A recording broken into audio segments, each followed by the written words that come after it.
haven't shared much about my spiritual journey because it is mine and I haven't wanted to share, but I feel compelled to share this. So if this is meant for you, then it's meant for you. If it's not, that's okay. A couple months ago, my husband and I started going back to church. We've been watching The Chosen, and I have been really leaning into my Bible and reading. And today, it really did not hit me, the bigger picture and why we're doing what we're doing. Like, I've been following the path, but it didn't really click for me until today. So yesterday, my husband went out to the store, car wouldn't start.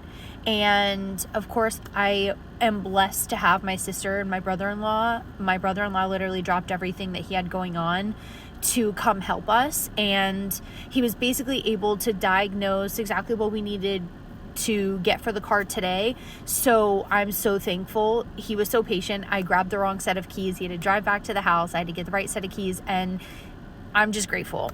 So today, we dropped the kids off at school. We knew we had to drive out of county to get the part, so we did that. It was the wrong part.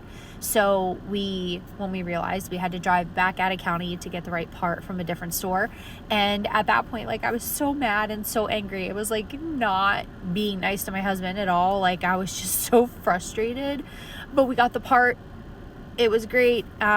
We were able to get the car jumped and turned over, but we still needed a battery. And of course, this is the holidays, like, budgets are really tight. We are just making it by like everybody else out there, and that's stressful. But I made it to the auto parts store to get the battery, and the guy was like, well, you could get this one with a 5-year warranty or this one with a 3-year warranty. And I was like, my brother-in-law mentioned that the battery was replaced 2 years ago. Let me just see. Like, I was like, hey, can you check to see if we got the battery here and if it's still under warranty?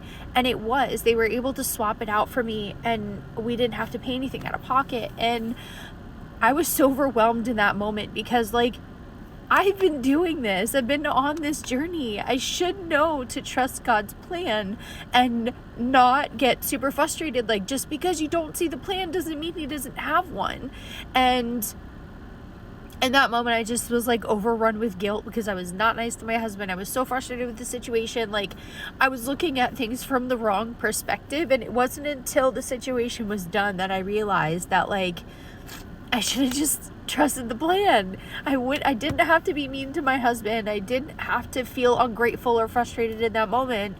I just had to give it to God and let him do his job.